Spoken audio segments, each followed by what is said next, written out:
But that's not the whole story. While the pundits dismissed the affair, believing that the tooth was that of an extinct pig, in 1972, Ralph Wetzel discovered a herd of these very animals alive and well in Paraguay's Chaco region. Wetzel gave a complete description of the discovery in Science, 1975, where the animals were consigned to the genus Catagonias emelino. It was admitted, however, that this new species is similar to the extinct species that came from the tooth, Catagonias wagneri. So they were all within the same family. So science now has said, well, there's a herd of these going around. But again, science is not read by the general populace. Nebraska Man Recall.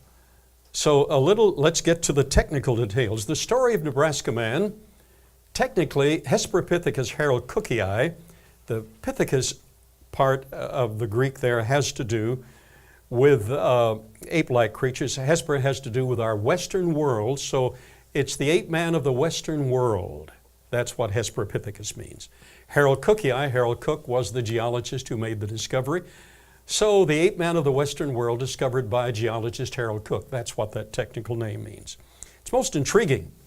In 1922, geologist Harold Cook discovered a single tooth. Actually, it was discovered a little earlier than that, but he made it known in 22. In a gravel bed in western Nebraska, one of the most eminent paleontologists of that day, Dr. Henry Fairfield Osborne, stated that it combined the characteristics of the chimpanzee, Pithecanthropus, and man. He also said that this fossil was the most important evidence in the Western Hemisphere showing the descent of man from lower primates. Extremely important.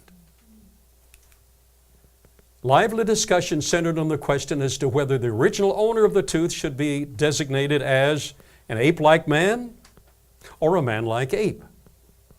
In due time, he was given the designation of Hesperopithecus harold-cookii.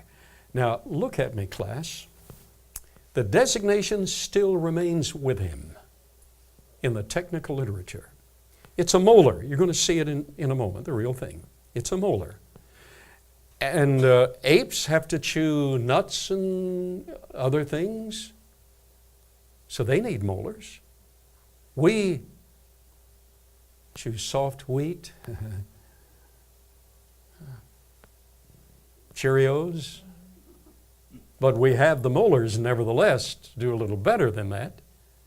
I had some walnuts at lunch today in a cake, celebrating the 23rd birthday of my friend Lucas. So back to Hesperopithecus. As you're going to see in a moment, he is still used in the descent of man from Ramapithecus, which was just an orangutan, all the way up to modern man. Hesperopithecus is still there, standing erect. The name Hesperopithecus is Western ape, discovered by a human being, but he's really a pig. Is that honest? Just want you to know what we're up against. However, truth always wins. Even if not in this life, it will win ultimately. In due time, given the designation Hesperopithecus harold-cookii, and was referred to in the famous Scopes evolution trial in 1925, essentially carrying the day for evolution.